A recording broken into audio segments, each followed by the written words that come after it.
नमस्कार। दोपहर समाचार में आपका स्वागत है।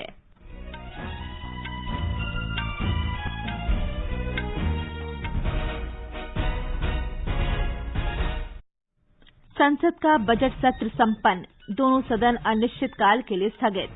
संसद ने राष्ट्रीय अवसंरचना और वित्त विकास बैंक के गठन के लिए विधेयक पारित किया। इसका उद्देश्य देश में बुनियादी ढांचा परियोजनाओं के लिए दीर्घावधि ऋण प्रदान करना है। केंद्रीय मंत्री नितिन गडकरी ने कहा, सरकार दिल्ली से मुंबई तक जीपीएस पर आधारित टोल संग्रह प्रणाली और ई हाईवे शुरू करने पर काम कर रही है। 6 राज्यों में कोविड मामलों में वृद्धि, दैनिक मामलों के 80% से अधिक इन राज्यों में। देश में अब तक 5 करोड़ 31 लाख से अधिक लोगों को कोविड का टीका लगाया गया। महाराष्ट्र 50 लाख कोविड टीके लगाने वाला देश का पहला राज्य बना। पश्चिम बंगाल और असम में विधानसभा चुनाव के पहले चरण का प्रचार आज शाम समाप्त। रिजर्व बैंक के गवर्नर शक्तिकांत दास ने कहा, भारत एशिया का प्रमुख वित्तीय तकनीकी हब बनने की राह पर। और प्रधानमंत्री नरेंद्र मोदी 2 दिन की यात्रा पर कल बांग्लादेश जाएंगे। कोविड महामारी के बाद श्री मोदी की ये पहली विदेश यात्रा। पेरिस में ऑरलियंस मास्टर्स बैडमिंटन टूर्नामेंट में साइना नेहवाल और किदाम्बी श्रीकांत ने जीत के साथ शुरुआत की। दोपहर समाचार में निखिल कुमार के साथ मैं फरहत नाज। कोविड मरीजों की संख्या फिर से बढ़ रही है। श्रोताओं से अपील है कि कोई भी कोताही न बरतें, सुरक्षा के सभी उपायों का पालन करें और 45 वर्ष से अधिक आयु के सभी लोग निसंकोच टीका लगवाएं। सुरक्षित रहें और 3 आसान उपायों का पालन करें। मास्क पहनें, 2 गज दूरी है जरूरी, सुरक्षित दूरी बनाए रखें, हाथ और मुंह साफ रखें। और अब समाचार विस्तार से। संसद का बजट अधिवेशन दोनों सदनों के अनिश्चितकाल के लिए स्थगित होने के साथ ही समय से पहले समाप्त हो गया। बजट अधिवेशन का दूसरा चरण 8 मार्च को शुरू हुआ था और इसे 8 अप्रैल को समाप्त होना था। पहला चरण 29 जनवरी को शुरू होकर 13 फरवरी को समाप्त हुआ था। राज्यसभा के सभापति एम वेंकैया नायडू ने बताया कि बजट अधिवेशन के दौरान 19 विधेयक पारित किए गए। उन्होंने बताया कि अधिवेशन के दौरान ऊपरी सदन की कुल उत्पादकता 90% रही। उन्होंने कोविड महामारी के दौरान सदन को सफलतापूर्वक चलाने में मदद और कोविड संबंधी नियमों के पालन के लिए सदस्यों का धन्यवाद किया। सभापति ने देश में कोविड के बढ़ते मामलों पर चिंता प्रकट की और लोगों से कोविड प्रोटोकॉल का पालन करने और टीका लगवाने के लिए आगे आने का अनुरोध किया। इससे पहले लोकसभा के पीठासीन अधिकारी भर्तृहरि मेहताब ने बताया कि अधिवेशन के दौरान लोकसभा में 18 विधेयक पास किए गए और 17 विधेयक प्रस्तुत किए गए। उन्होंने बताया कि बजट अधिवेशन के दौरान सदन की उत्पादकता 114% रही। सभी सदस्यों की ओर से पीठासीन अधिकारी ने लोकसभा अध्यक्ष ओम बिरला के कोविड-19 से शीघ्र स्वस्थ होने की कामना की। राज्यसभा ने राष्ट्रीय अवसंरचना एवं वित्त विकास बैंक एनबीएफआईडी की स्थापना के लिए विधेयक पारित कर दिया है। ये संस्थान देश में बुनियादी ढांचे के वित्त पोषण के लिए प्रमुख विकास वित्तीय संस्थान और विकास बैंक के रूप में कार्य करेगा। लोकसभा ने इस विधेयक को मंगलवार को पारित कर दिया था।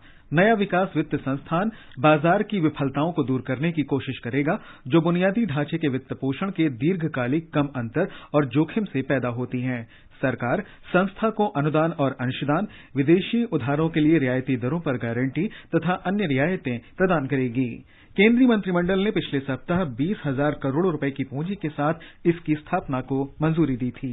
इस विधेयक पर चर्चा के दौरान वित्त मंत्री निर्मला सीतारामन ने कहा कि विकास और वित्तीय लक्ष्यों को ध्यान में रखकर एनबीएफआईडी का गठन किया जा रहा है।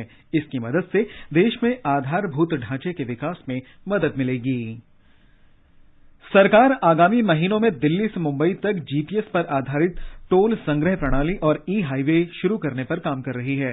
लोकसभा में आज सड़क परिवहन और राजमार्ग मंत्री नितिन गडकरी ने पूरक प्रश्न के उत्तर में कहा कि देश में फास्ट टैग के जरिए टोल संग्रह 93% तक पहुंच गया है। उन्होंने कहा कि फास्ट टैग के इस्तेमाल से टोल बूथों पर प्रतीक्षा का समय भी कम हुआ है। श्री गडकरी ने कहा कि जीपीएस आधारित टोल संग्रह प्रणाली से यातायात के सुचारू संचालन, पारदर्शिता और टोल संग्रहण के पुराने तंत्र को हटाने में मदद मिलेगी। हम जीपीएस सिस्टम टोल नाका कर रहे हैं, तो टोल नाके खत्म कर देंगे और आपके गाड़ी को, नए गाड़ी को तो जीपीएस लाके आता है। पुराने गाड़ी में हम फुकट में हमारे तरफ से खरीदी करके आपको जीपीएस लगा देंगे, जैसे फास्ट ट्रैक था, और वो जीपीएस सैटेलाइट से जुड़ा होगा और जहां से आप एंट्री करेंगे वहां रजिस्टर हो जाएगा, जहां से बाहर निकलेंगे वो भी रजिस्टर हो जाएगा। उतना ही टोल आपको देना पड़ेगा, क्योंकि बहुत सदस्य कहते हैं और सही भी है कि शहर के बाहर में ही टोल नाका खड़ा और पूरी तरह से ट्रैफिक ट्रांसपेरेंट हो जाएगा। देश में अब तक 5,31,45,000 से अधिक लोगों को कोविड का टीका लगाया गया। स्वास्थ्य मंत्रालय ने बताया है कि पिछले 24 घंटों के दौरान 23,62,000 से अधिक लोगों का टीकाकरण किया गया। इस बीच देश में कोविड से स्वस्थ होने की दर 95.28% है। कल एक दिन में 26,000 से अधिक लोग कोविड से ठीक हुए। मंत्रालय ने बताया कि 1,12,00,000 से अधिक लोग पहले ही इस संक्रमण से स्वस्थ हो चुके हैं। देश के कुछ भागों में कोविड मरीजों की संख्या फिर से बढ़ने के मद्देनजर राज्य और केंद्र शासित प्रदेशों को जांच, निगरानी और उपचार की प्रक्रिया को सख्ती से लागू करने का अधिकार दिया गया है। महाराष्ट्र, पंजाब, कर्नाटक, गुजरात, छत्तीसगढ़ और तमिलनाडु में कोविड के मरीज लगातार बढ़ रहे हैं। दैनिक मामलों के 80% से अधिक इन राज्यों में हैं। छत्तीसगढ़ सरकार और विभिन्न जिला प्रशासन कोरोना संक्रमण को नियंत्रित करने के लिए कड़े कदम उठा रहे हैं। नए दिशा निर्देश जारी किए गए हैं। इन दिशा निर्देशों के अनुसार सभी पर्यटन स्थलों पर लोगों के आने जाने पर पाबंदी होगी। रायपुर और कुछ अन्य जिलों में धारा 144 लागू कर दी गई है। हवाई जहाज, रेल और सड़क के जरिए आने वाले लोगों के लिए 7 दिन का होम आइसोलेशन अनिवार्य है। धार्मिक, सांस्कृतिक और राजनीतिक कार्यक्रमों, खेल प्रदर्शनी, मेलों तथा सार्वजनिक कार्यक्रमों पर प्रतिबंध लगाया गया है। दिशा निर्देशों के अनुसार होली मिलन समारोह नहीं मनाया जाएगा। विवाह और अंतिम संस्कार में अधिकतम 50 लोगों के शामिल होने की अनुमति होगी। राज्य में 4 महीने बाद कल 2,106 नए कोविड मामलों की पुष्टि हुई। उत्तर प्रदेश में कोविड संक्रमण में बढ़ोतरी हो रही है। इस बीच सरकार कोरोना के प्रसार को रोकने के लिए सभी आवश्यक कदम उठा रही है। हमारे संवाददाता ने बताया है कि मुख्यमंत्री योगी आदित्यनाथ लगातार स्थिति की निगरानी कर रहे हैं और कोविड की जांच बढ़ाने पर जोर दिया जा रहा है। स्वास्थ्य विभाग के अनुसार पिछले 24 घंटों के दौरान प्रदेश में कोविड-19 के 737 नए मामले आए और वहीं इस दौरान सिर्फ 185 कोरोना संक्रमण ग्रसित मरीज ठीक हुए। सबसे ज्यादा 220 नए मामले राजधानी लखनऊ में मिले। वहीं गौतम बुद्ध नगर में 37, वाराणसी में 36 और कानपुर नगर जनपद में 33 नए मामले आए। प्रदेश में कोरोना के सक्रिय मामलों की संख्या बढ़कर 4,338 हो गई है। अब तक राज्य में 5,96,286 कोरोना रोगी ठीक हुए हैं। वहीं 8,769 रोगियों की मौत हुई है। प्रदेश में कोरोना नमूनों की जांच का कार्य लगातार जारी है और अब तक यहां 3,39,00,000 से अधिक नमूनों की जांच की गई। MS यादव, आकाशवाणी समाचार, लखनऊ। मध्य प्रदेश सरकार ने कल घोषणा की कि 4 और शहरों बैतूल, छिंदवाड़ा, रतलाम और खरगोन में अगले आदेश तक हर रविवार लॉकडाउन रहेगा। इंदौर, भोपाल और जबलपुर में पहले से ही रविवार के दिन लॉकडाउन चल रहा है। एक रिपोर्ट। इन 7 शहरों में 31 मार्च तक सभी स्कूल और कॉलेज बंद रहेंगे। इसके साथ ही जिन शहरों में प्रतिदिन 20 से अधिक मामले दर्ज किए जा रहे हैं और जिन जिलों में प्रति सप्ताह औसतन नए मामले 20 से अधिक हैं, वहां केवल 50 व्यक्ति विवाह समारोह में शामिल हो सकेंगे और केवल 20 लोग अंतिम संस्कार में भाग ले सकेंगे। ग्वालियर, उज्जैन, सागर, विदिशा, बड़वानी और बुरहानपुर में प्रतिदिन 20 से अधिक मामले सामने आ रहे हैं। इस बीच बुधवार को प्रदेश में 1,712 नए कोविड मामले सामने आए, जबकि 950 रोगी संक्रमण से स्वस्थ हुए हैं। इंदौर में पॉजिटिविटी दर 8% से अधिक बना हुआ है। वहीं भोपाल में पॉजिटिविटी दर 15.95% है। पूजा पीवर्धन, आकाशवाणी समाचार, भोपाल। वहीं महाराष्ट्र 50 लाख कोविड टीके लगाकर देश का पहला राज्य बन गया है। स्वास्थ्य और परिवार कल्याण मंत्रालय के आंकड़ों के अनुसार राज्य में आज तक सर्वाधिक टीके लगाए गए। अब तक 50,14,000 लोगों को टीका लगाया गया है। 43,42,000 लोगों को कोरोना का पहला टीका, जबकि 6,72,000 लोगों को कोविड का दूसरा टीका लगाया गया। कल 3,200 से अधिक सत्रों में करीब 2,71,000 लोगों को कोविड का टीका लगाया गया। स्वास्थ्य मंत्रालय ने कहा है कि केवल कोविशील्ड टीके की 2 खुराकों के समयांतराल में बदलाव किया गया है और कोवैक्सीन टीके के लिए ये अवधि नहीं बढ़ाई गई है। नई दिल्ली में मीडिया को संबोधित करते हुए केंद्रीय स्वास्थ्य सचिव राजेश भूषण ने कहा कि कोविशील्ड की 2 खुराकों के बीच अंतराल 4 से 8 सप्ताह कर दिया गया है। स्वास्थ्य सचिव ने यह भी कहा कि कोवैक्सीन टीके के मामले में 2 खुराकों के बीच अंतराल 4 से 6 सप्ताह का ही रहेगा। अगर अंतराल 2 डोजेज के बीच कोविशील्ड के 4 से 8 हफ्ते का है तो किसी भी बेनिफिशियरी के पास ये चॉइस है कि वो चौथे हफ्ते में जाएं, 5वें हफ्ते में जाएं या उसके बाद जाएं, लेकिन साइंटिफिक एविडेंस ये कहता है कि आपको मिलने वाला प्रोटेक्शन बढ़ जाता है अगर दूसरी डोज आप 6, 7वें या 8वें हफ्ते में लगवाएं। केंद्र सरकार 45 वर्ष से अधिक उम्र के सभी लोगों के लिए 1 अप्रैल से कोविड टीकाकरण अभियान शुरू करने जा रही है। 1 जनवरी 1977 से पहले जन्मे सभी लोग ये टीका लगवा सकते हैं, चाहे उन्हें कोई अन्य बीमारी हो या न हो।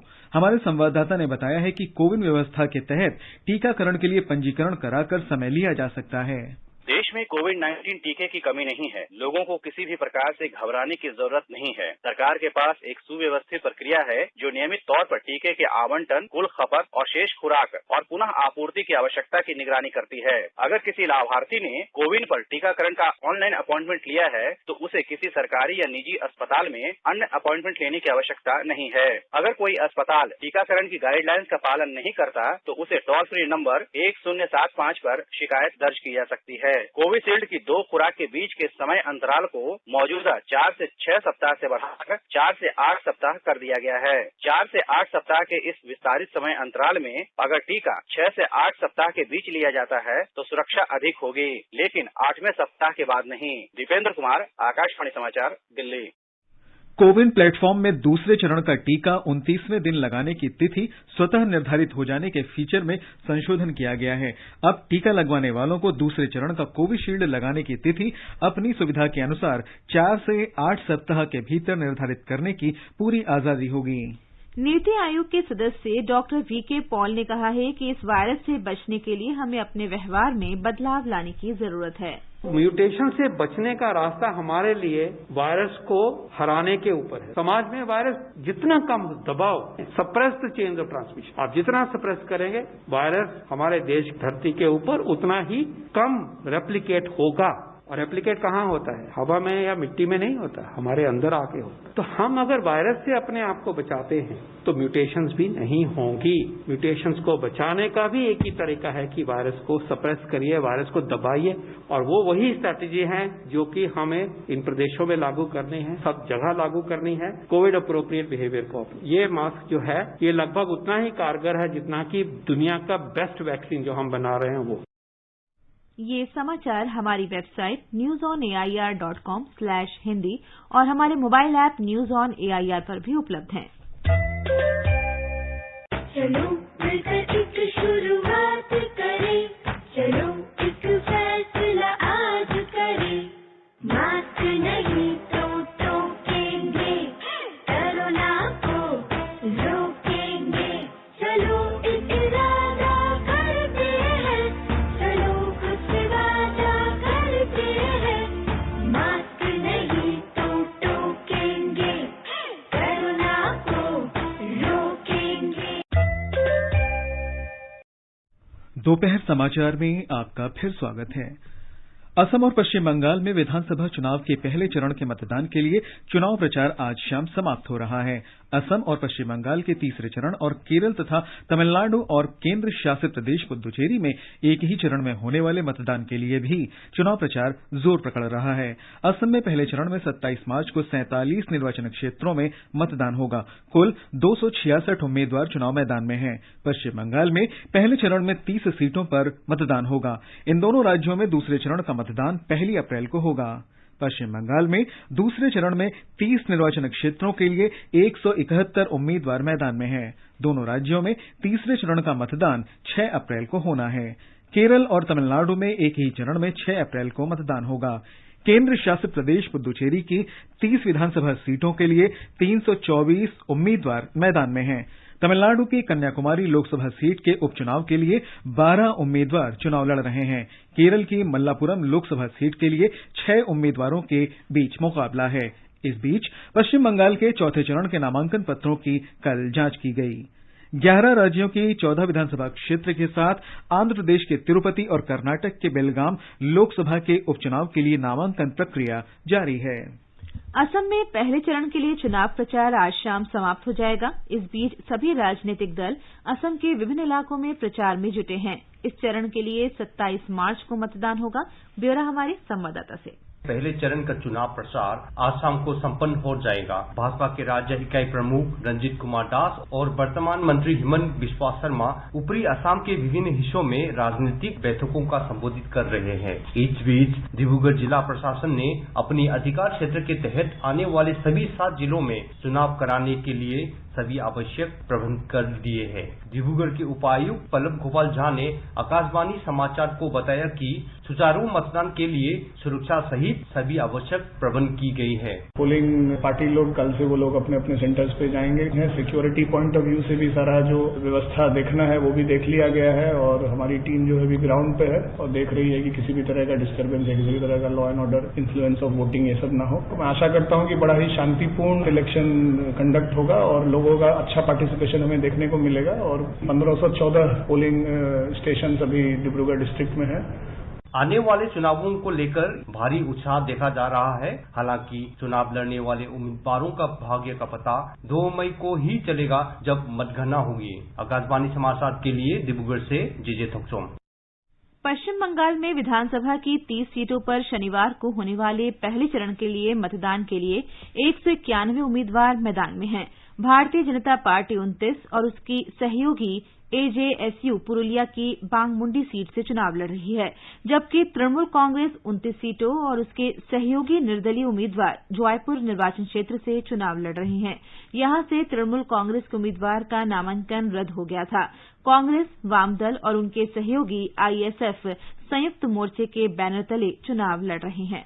राज्य के पश्चिम क्षेत्र में स्थित मेदिनीपुर सीट पर सभी की निगाहें लगी हुई हैं, जहां तृणमूल कांग्रेस ने नए प्रत्याशी और सिने तारिका मलिहा को चुनाव मैदान में उतारा है, जो बंगाली फिल्म उद्योग का लोकप्रिय चेहरा है। दूसरी तरफ भारतीय कम्युनिस्ट पार्टी का गढ़ माने जाने वाले इस क्षेत्र से कामाख्या घोष के पुत्र तरुण कुमार घोष को पार्टी ने चुनाव मैदान में उतारा है, जबकि भारतीय जनता पार्टी ने पूर्व जिला अध्यक्ष समित कुमार दास को अपना उम्मीदवार बनाया है। झारग्राम सीट से संथाली सिने तारिका और पूर्व विधायक चुनीबाला हंसदा की पुत्री वीर बाहा को तृणमूल कांग्रेस ने चुनाव मैदान में उतारा है। स्कूली जीवन के पुराने साथी और सीपीआईएम के मधुजा सेन राय प्रतिद्वंदी के रूप में चुनाव लड़ रही हैं, जबकि भारतीय जनता पार्टी ने सुखमय सतपथी को अपना उम्मीदवार बनाया है। कोलकाता से मधुपर्णा धर चौधरी की रिपोर्ट के साथ समाचार कक्ष से अपर्णा सिंह। भाजपा के वरिष्ठ नेता और गृहमंत्री अमित शाह ने कहा है कि अगर पश्चिम बंगाल में भाजपा की सरकार बनती है तो राज्य के औद्योगिकीकरण और रोजगार प्रदान के प्रयास किए जाएंगे। आज पुरुलिया में एक जनसभा को संबोधित करते हुए श्री शाह ने कहा कि राज्य सरकार की गलत नीतियों और कानून व्यवस्था की खराब स्थिति के कारण राज्य में औद्योगिक विकास नहीं हो पाया है। तृणमूल कांग्रेस अध्यक्ष ममता बनर्जी ने दावा किया है कि केंद्र सरकार ने अम्फन तूफान के बाद मुआवजे के तौर पर कोई राशि नहीं दी है और भाजपा नेता उनकी पार्टी पर झूठे आरोप लगा रहे हैं। सुश्री बनर्जी दक्षिण 24 परगना के पाथर प्रतिमा में एक रैली को संबोधित कर रही थी। उनका 3 और जनसभाएं करने का कार्यक्रम है। आगे बढ़ने से पहले मुख्य समाचारों पर एक नजर।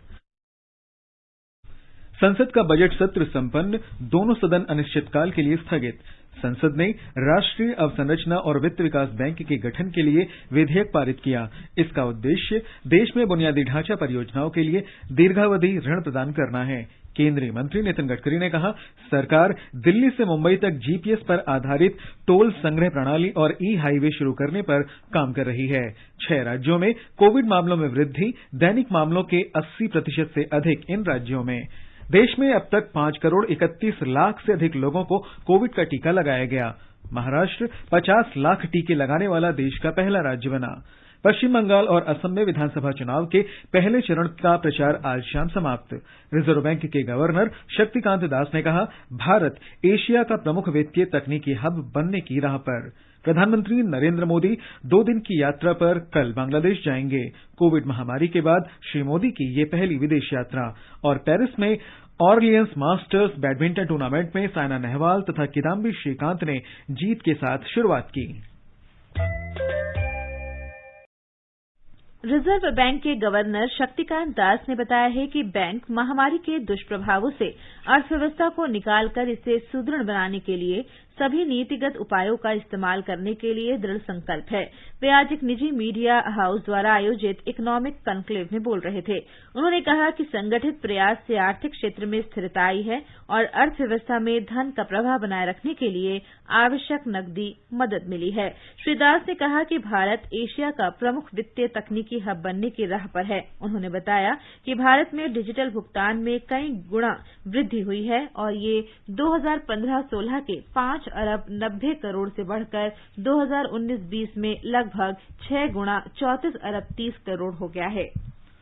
प्रधानमंत्री नरेंद्र मोदी की कल से शुरू हो रही बांग्लादेश यात्रा दोनों देशों के बीच विस्तृत कूटनीतिक भागीदारी को लागू करने की दिशा में विशेष महत्व रखती है। प्रधानमंत्री की आधिकारिक यात्रा से पहले मीडिया को इसकी जानकारी देते हुए विदेश सचिव हर्षवर्धन श्रृंगला ने कहा कि कोविड महामारी के बाद प्रधानमंत्री की बांग्लादेश की यात्रा ये दर्शाती है कि भारत बांग्लादेश को कितना महत्व देता है।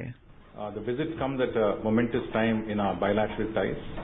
Bangladesh is celebrating the 50th anniversary of its liberation war. India had lent its full support to this noble cause in which Indian soldiers also sacrificed their lives. Both countries are commemorating 50 years of the establishment of diplomatic ties this year. India, as you are aware, was one of the first countries to recognize Bangladesh in 1971. हमारे ढाका संवाददाता ने बताया है कि प्रधानमंत्री नरेंद्र मोदी की ये यात्रा दोनों देशों के बीच व्यापक संबंधों को और मजबूत करने की दिशा में एक महत्वपूर्ण कदम है। अपनी इस राजकीय यात्रा के दौरान प्रधानमंत्री मोदी कल बांग्लादेश के राष्ट्रीय दिवस समारोह में शामिल होंगे, जहां वे लोगों को संबोधित करेंगे। प्रतिनिधि स्तरीय वार्ता के साथ ही दोनों देशों के प्रधानमंत्रियों के बीच अलग से खास बातचीत भी होगी। प्रधानमंत्री मोदी राष्ट्रपति अब्दुल हामिद से भी मुलाकात करेंगे। प्रधानमंत्री अपनी यात्रा के दौरान बंगबंधु बापू डिजिटल प्रदर्शनी का भी प्रधानमंत्री शेख हसीना के साथ मिलकर उद्घाटन करेंगे। वे सत्तारूढ़ 14 दलों के नेताओं और बांग्लादेश की मुख्य विपक्षी पार्टी बांग्लादेश नेशनलिस्ट पार्टी के नेताओं से भी मुलाकात करेंगे। प्रधानमंत्री सामाजिक कार्यकर्ताओं और युवा प्रतिभाओं के साथ ही बांग्लादेश की आजादी की लड़ाई में शामिल मुक्ति योद्धाओं से भी मुलाकात करेंगे। प्रधानमंत्री मोदी ढाका के बाहर सांस्कृतिक महत्व के कुछ विरासत स्थलों की भी यात्रा करेंगे। वे बंगबंधु के जन्मस्थली तुंगीपारा जाएंगे, जो किसी भी भारतीय प्रधानमंत्री की पहली यात्रा होगी। वे प्रसिद्ध जसोरेश्वरी मंदिर और ओराकांडी की भी यात्रा करेंगे। इस यात्रा के दौरान अनेक समझौतों और MOUs पर भी हस्ताक्षर होंगे, जिनमें आपदा प्रबंधन, व्यापार और समुद्र विज्ञान जैसे विषय शामिल होंगे। इसके अलावा संस्कृति, 1971 के मुक्ति संग्राम की भावना को मजबूत करने वाले तत्वों को बढ़ावा देने और स्वास्थ्य तथा ऊर्जा के क्षेत्र में सहयोग संबंधी कुछ अन्य घोषणाएं भी की जाएंगी। राजेश झा, आकाशवाणी समाचार, ढाका। कोविड महामारी के बाद प्रधानमंत्री नरेंद्र मोदी की ये पहली विदेश यात्रा है। आयुष मंत्रालय ने कार्य क्षमता बढ़ाने में योग की संभावनाओं का पता लगाने के लिए विशेषज्ञों का एक दल गठित किया है। इसके अध्यक्ष स्वामी विवेकानंद योग संस्थान के कुलाधिपति HR नागेंद्र हैं। नई Delhi AIIMS, IIM Bangalore, IIT Bombay, विभिन्न प्रमुख योग संस्थान, कॉरपोरेट क्षेत्र और आयुष मंत्रालय के प्रतिनिधि दल के सदस्य हैं। ये समिति अपनी प्रारंभिक रिपोर्ट इस साल मई तक दे देगी। कौशल विकास और उद्यमिता मंत्रालय ने 9 IIM के साथ मिलकर महात्मा गांधी राष्ट्रीय फेलोशिप के लिए इस महीने की 27 तारीख तक आवेदन आमंत्रित किए हैं। फेलोशिप 2 वर्ष की होगी, जिसमें IIM में कक्षा सत्र आयोजित किए जाएंगे। हरियाणा के स्वास्थ्य मंत्री अनिल विज ने अंबाला में राष्ट्रीय रोग नियंत्रण केंद्र स्थापित किए जाने की घोषणा की है। यहां पर टीबी सहित सभी रोगों की जांच हो सकेगी। श्री विज ने कहा कि इसे केंद्र सरकार के सहयोग से बनाया जाएगा।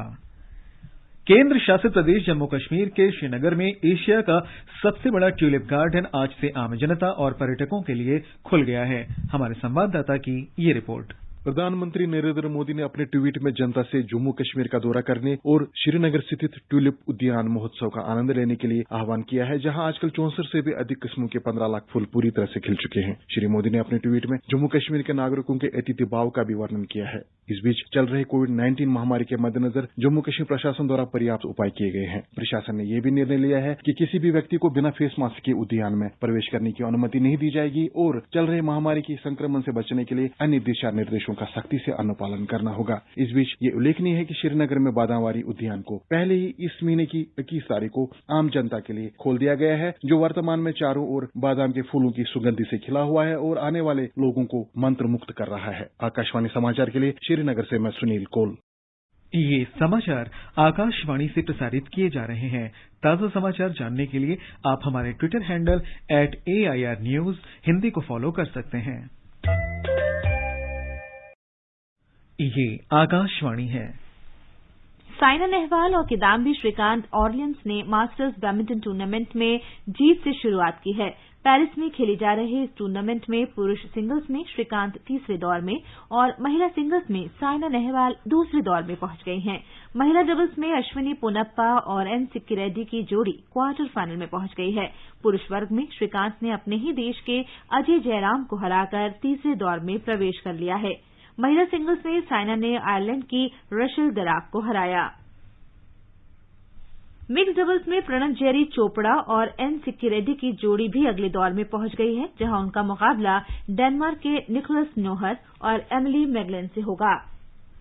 2020 टोक्यो ओलंपिक मशाल आज जापान के फुकुशिमा से आरंभ हुई। ये मशाल अगले 21 दिन में जापान के 47 जिलों से गुजरेगी। मशाल 23 जुलाई को ओलंपिक खेलों के उद्घाटन समारोह के दिन टोक्यो पहुंचेगी। और अब एक नजर आज के मौसम पर। राष्ट्रीय राजधानी दिल्ली में आज धूल भरी आंधी चलने के आसार हैं। मुंबई में आसमान साफ रहेगा। चेन्नई और कोलकाता में आंशिक रूप से बादल छाए रहेंगे। श्रीनगर में बादल छाए रहने का अनुमान है। तापमान 5 और 14 डिग्री सेल्सियस के बीच रहने के आसार हैं। जम्मू में आसमान साफ रहेगा। तापमान 13 से 28 डिग्री सेल्सियस के बीच रहेगा। लेह में आंशिक रूप से बादल छाए रहेंगे। गिलगित में वर्षा या बर्फबारी होगी।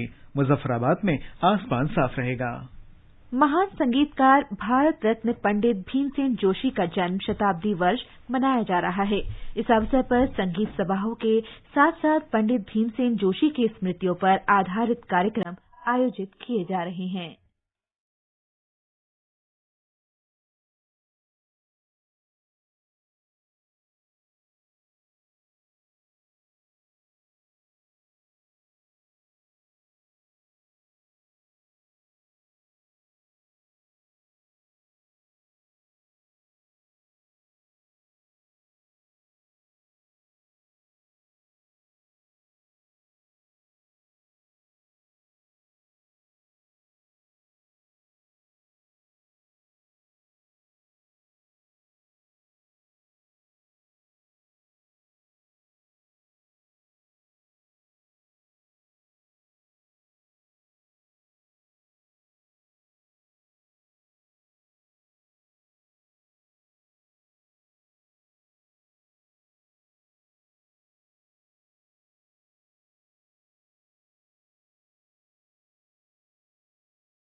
और अब अंत में मुख्य समाचार एक बार फिर।